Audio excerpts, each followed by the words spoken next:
Jordan Walker has a career day as the Cardinals take 2 out of 3 in the Bronx from the big bad Yankees. This is Locked on Cardinals.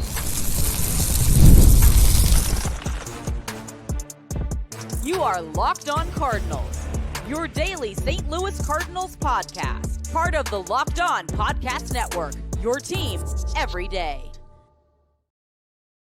Hey there, Cardinals fans. I'm JD Haffern, and I'm a national radio sports anchor, born and raised in the Lou, and a lifetime Cardinals fan. And I'm your host for Locked on Cardinals, part of the Locked on Podcast Network, covering your team every day. You can follow me on Twitter, X, at JD Sports Radio, and the podcast at LO_Cardinals. Want to thank those of you who make Locked on Cardinals your first listen every day. We are free and available wherever you get your podcasts. You can also find us on YouTube, so stop on by, like, subscribe, comment, interact with us, and hit that notification button so you know when new episodes are posted, because this is a show serving Cardinal Nation and giving the best fans in baseball all of the info about the birds on the bat.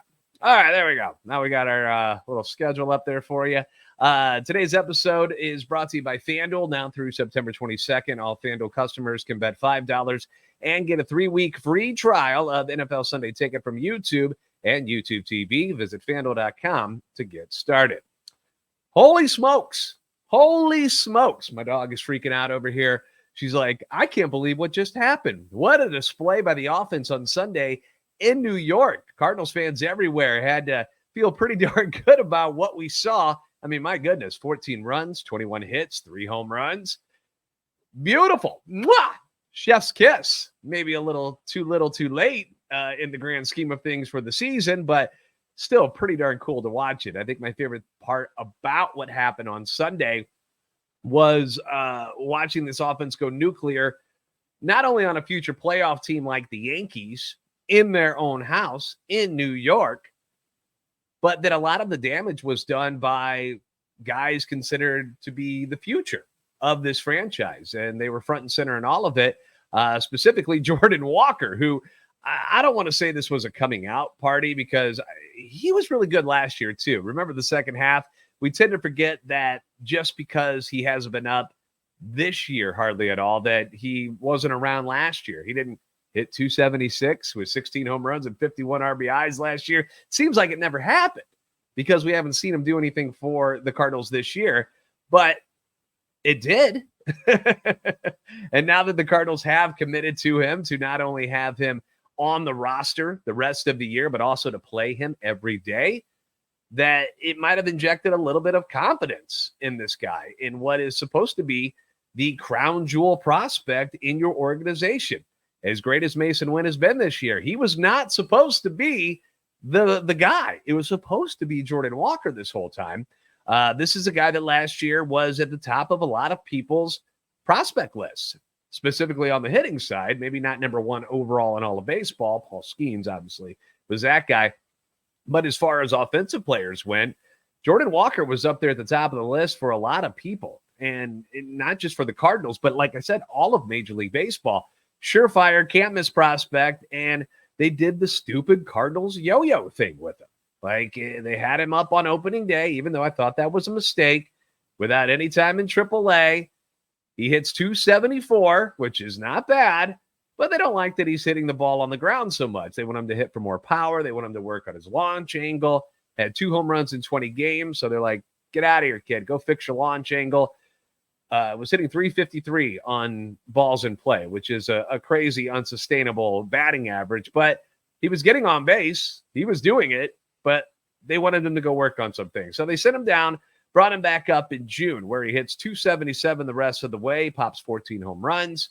Slugging goes from 397 in the first stint to 455. So there was an improvement, but I still wonder if that had anything to do with him getting sent down, or maybe he's a rookie that is still trying to figure things out. At the major league level, you just brought him up straight from AA. He's just a kid. He was in high school a couple of years ago. And, I don't know if the improvements came from him being sent down, is what I'm trying to say. Like, if it's from some technique or something that he learned while he was at Memphis, or he just got used to what he was seeing. And as the competition he was going up against improved, he had to make adjustments and improve himself, you know? Using that 1 month as a barometer on whether or not he was going to be any good the rest of the season, I don't know if that was the smart thing. I remember we were all kind of in shock when they were like, Jordan Walker's been sent down. You're like, wait, why? What happened? Like, is he not allowed to learn? You know, a lot of these teams around baseball, they're putting in rookies and they're letting them learn and make mistakes at the major league level to become a better hitter overall. Cardinals didn't do that. They were like, nah, why don't you go work on it in Memphis? And then they bring him back up, and he was much better, sure. But, you know, this is a guy that has hit everywhere he's been in his entire life. So maybe just getting used to major league hitting or major league pitching is something that you let him do so he can learn to hit the ball harder and farther against that level of pitching, that level of competition. You know, the odds that he was going to be just a singles hitter out of nowhere, probably pretty slim. So to see him get the call back up this week, and obviously was awesome. Not as a friggin' platoon player, but as your starting right fielder, no matter what, and have him do what he did on Sunday. It was awesome. 5 for 5, 2-run home run, knocks in 3, scores 4 times, has a stolen base as well. Yeah, he looked a little on that fly ball in the second inning. But that's the trade-off. That's the trade-off with the offensive capabilities. He's not going to look like Jim Edmonds tracking down balls in the outfield, at least not right now, and probably never. Jim Edmonds and some of the guys the Cardinals have had in the outfield, like a Harrison Bader, like a Michael Ciani, and a Victor Scott right now, they're just at another level defensively. And again, this is a guy who just started learning the outfield 2 years ago. We've seen him make plenty of diving catches where he uses that monstrous 6'6" frame to snag one of those sinking liners. And we know that people already respect the cannon of an arm that he's got out there in right field. You saw it in the series when they weren't willing to even attempt to take extra bases on anything that was hit out to Jordan. But that's part of the growing pains of a young player. It's going to happen, and you got to be okay with that so that he can learn and he can grow. You just can't pull the rug out from underneath him and crush his confidence by benching him or shipping him back down to the minors. Like, the Nolan Gorman situation where he wasn't even putting the ball in play, that's different. All right. He was a cluster F going on there. Like, it was bad. Everything about him just looked broken. And it was time for him to go down to Memphis and work on things there each and every day, while the Cardinals didn't have a spot for him anymore. They were like, look, we're going to start Donovan at second a lot more. We've got they've got more options now. So it was better, in my opinion, for Gorman to go down. The situation with Walker, they just chose not to play him every day for whatever reason, that they thought it was better for him to face lefties instead of righties.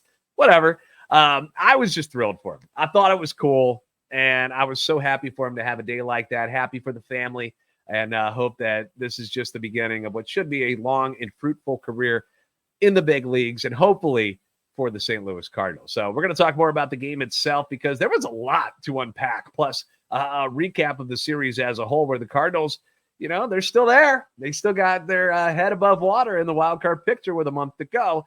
This is Locked On Cardinals.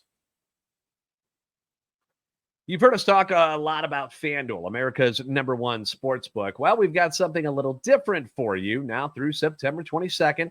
All FanDuel customers can bet $5 and get a 3-week free trial of NFL Sunday Ticket from YouTube and YouTube TV. Now, NFL Sunday Ticket, it's been in my packages for years now as a big football fan in general. I don't know how to live without it, to be honest with you. And then with the YouTube TV-based plan, you'll be able to watch every regular season Sunday afternoon out-of-market game.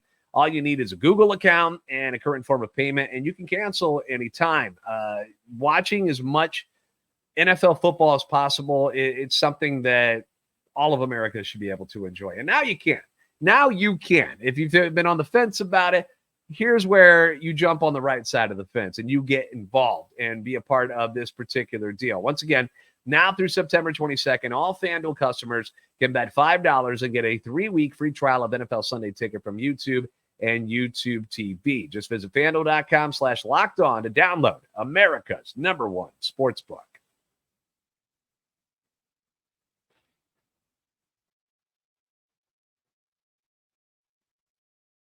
Thank you for making Locked On Cardinals your first listen today. For your second listen, enjoy the Locked On MLB podcast hosted by Paul Sullivan, a.k.a. Sully, who's here daily to provide national expertise with his trademark humor. Prepare for the Fall Classic with Sully, who's got you covered every single day on Locked On MLB. It's all available on YouTube or wherever you get your podcast, part of the Locked On Podcast Network, your team every day. Remember, you can catch every pitch of the Cardinals' hometown broadcast. Now, they're going to be in Milwaukee for the next series, but then they come right back home.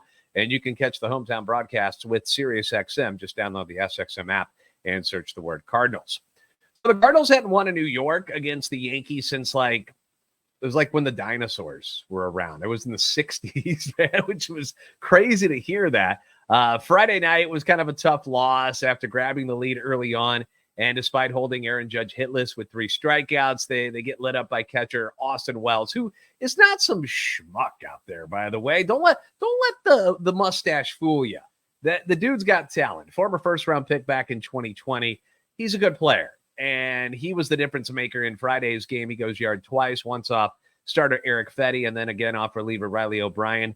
The Yankees win that one by a score of 6-3. Now, Fetty, he was all right. He worked 5 1/3, gave up 4 hits, struck out 8, but he's only won once so far in a Cardinals uniform. He has 1 win of the 6 starts for the Cardinals that he's made. 1-4, 4.64 ERA since the trade. Now, on his defense, the Cardinals have not hit very well when Eric Fetty is on the mound. They have only scored more than 3 runs in his starts. Once. And that was the game against Tampa Bay that, hey, lo and behold, that he won. Run support in the 6 starts for Eric Fetty. 3, 5, 1, 2, 3, and 3. Now, we hope that he can do better than that. I mean, we realize that there's been a couple games in there that haven't gone great, but it's not like he's been pure poop either. But we hope for better. But you got to get some offense behind him if you want to win games. Saturday, Kyle Gibson had a monster bounce back game after struggling against the Padres. You know, you get lit up by San Diego. What was it? 7 runs that he gave up it was awful. And he comes out at Yankee Stadium and fires 7 innings. He allows 1 run on 5 hits. He strikes out 6, leaves the game 6-1, commanding lead for the Cardinals. But we know how the Cardinals hate winning by a lot, at least normally. Sunday was a different story, but at least normally, they prefer 1-run games. That's just who they are. It's bizarre. The Yankees make this ferocious comeback. Matthew Liberatore had a rare, tough outing, a couple of real hits and then a couple of dink hits, which got him in trouble. Stanton missed that game-time grand slam off of Kittredge by like a foot, and I think all of our hearts skipped a beat when as soon as it left the bat, I was like, oh my gosh, no way are we going to blow a 5-run lead. And they almost did. But in the end, they hold on for the 6-5 win. Helsley grabs his 42nd save of the year. Another 1-run game. The Cardinals are 25-18 in 1-run games this season. So they've been able to win more than they've lost. But boy, is it stressful to keep doing that. Those 25 1-run wins tied with the Rays for the most in Major League Baseball. Gibson had gone 8 starts without a win before Saturday. It had not been pretty, so it was nice to see him get off the schneid. Now, offensively in that game, Brendan Donovan, who had a huge series, hits the big 3-run home run. The Cardinals score 4 runs in that 3rd inning, and according to Rob Raines at STLSportspage.com, it was only the 23rd home run by the Cardinals this season with a runner in scoring position up to that point. We know things changed on Sunday.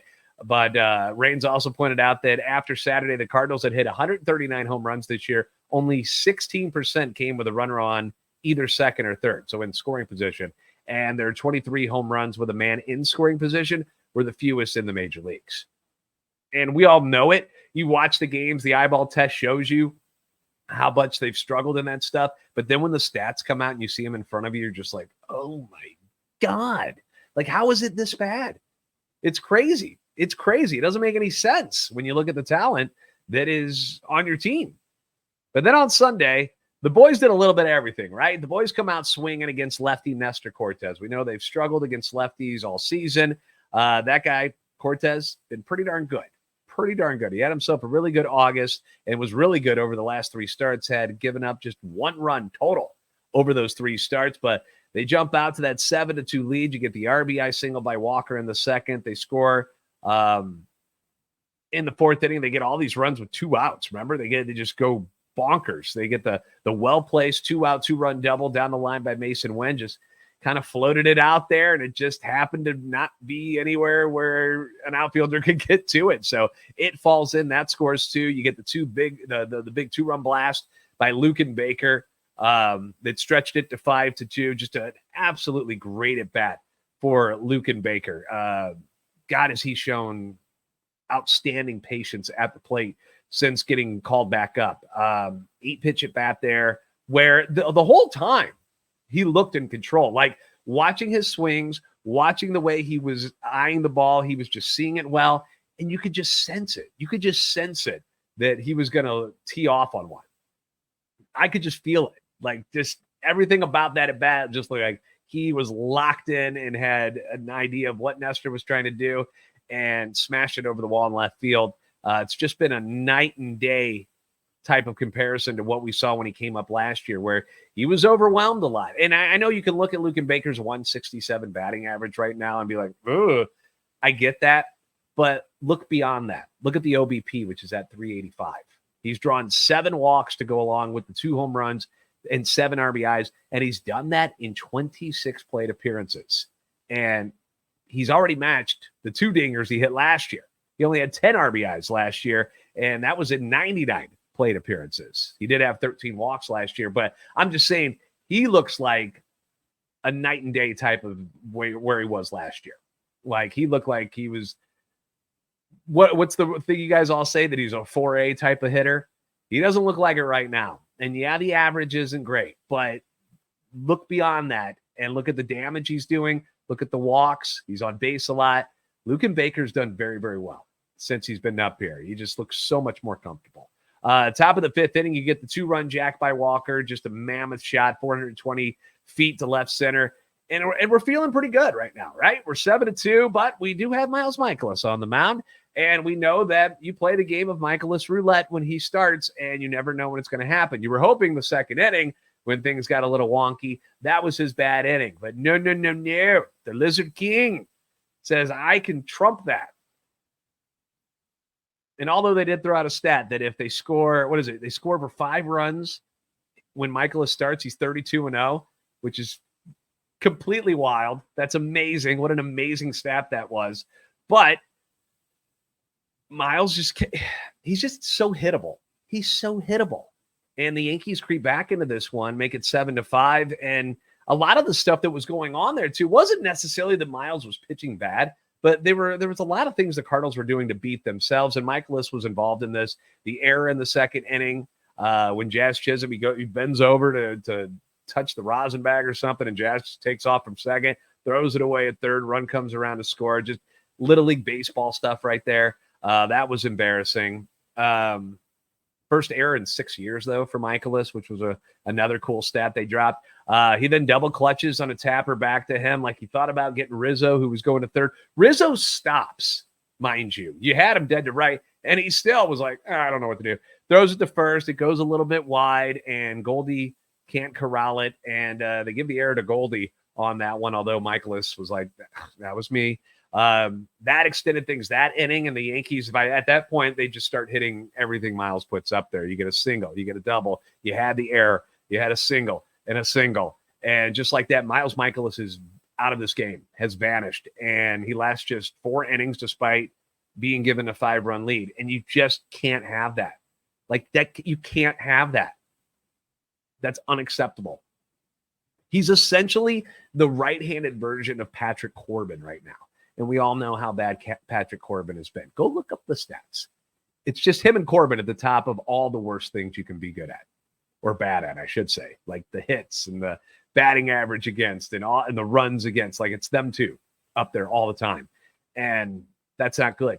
And I really hope there's a plan in place for next year, because he and his $17.6 million salary, it's a liability in the rotation, and it stands out quite a bit on the payroll. One of the worst extensions that John Mozeliak has been a part of.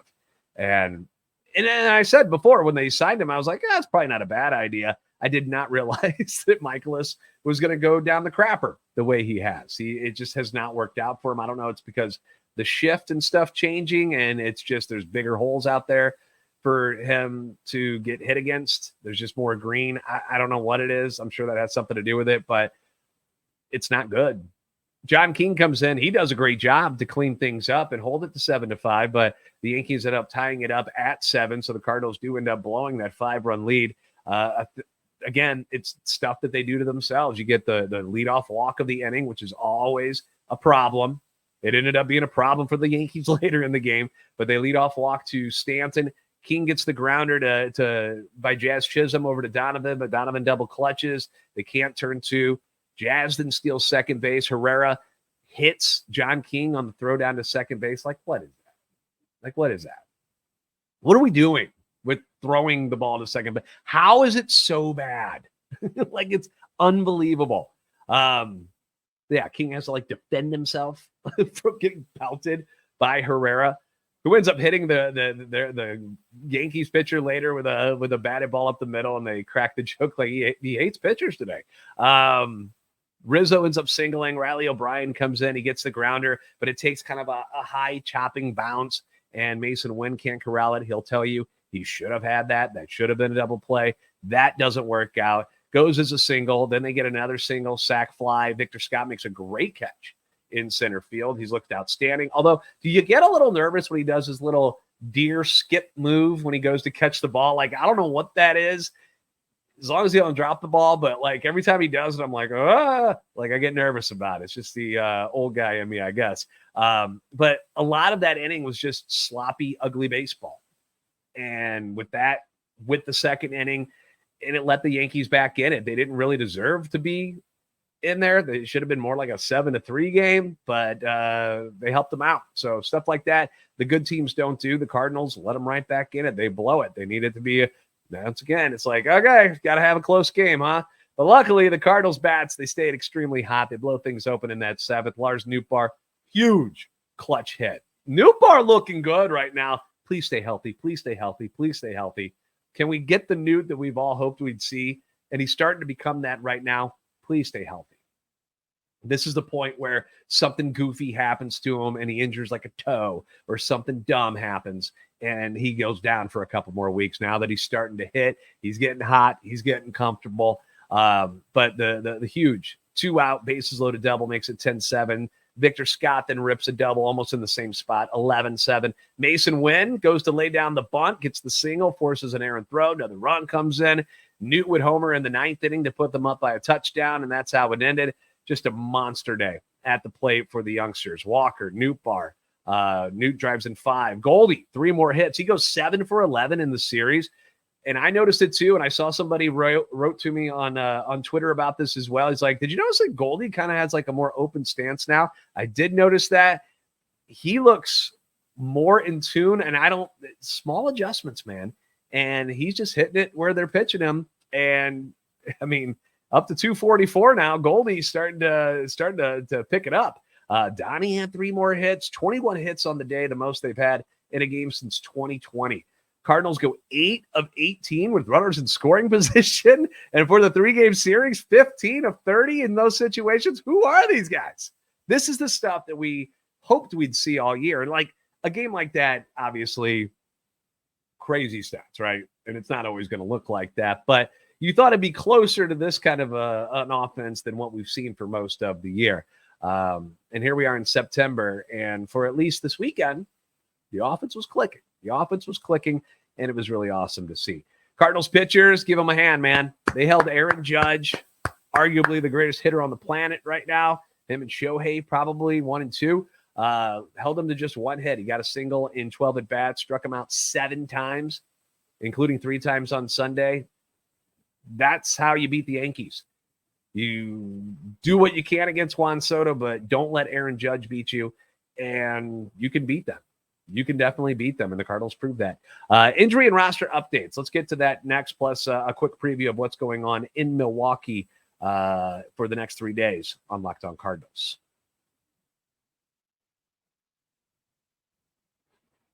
With the season winding down, only so many home games left to catch your Cardinals in action at Busch Stadium, and Gametime is an authorized ticket marketplace of Major League Baseball that makes getting tickets faster and easier. And as you've noticed, plenty of good seats still remain at Busch Stadium, although maybe some people will be happy to come out and see the kids. I put a poll question up the other day about that. Is it going to make you more interested to come out and watch?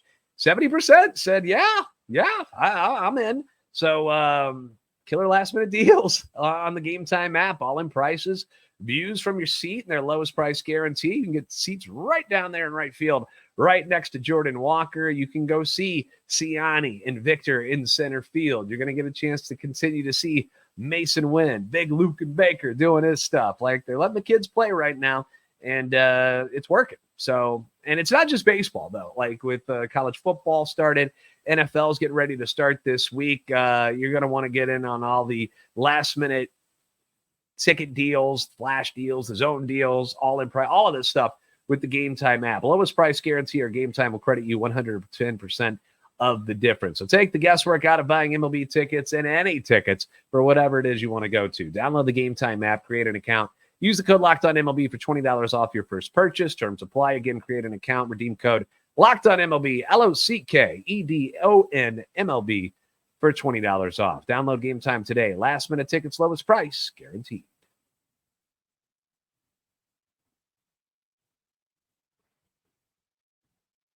Thank you for making Locked On Cardinals your first listen today. Now go check out the Locked On MLB podcast. Prepare for the Fall Classic with Sully, who's got you covered every single day. Find the link to Locked On MLB in the description so you don't need to search.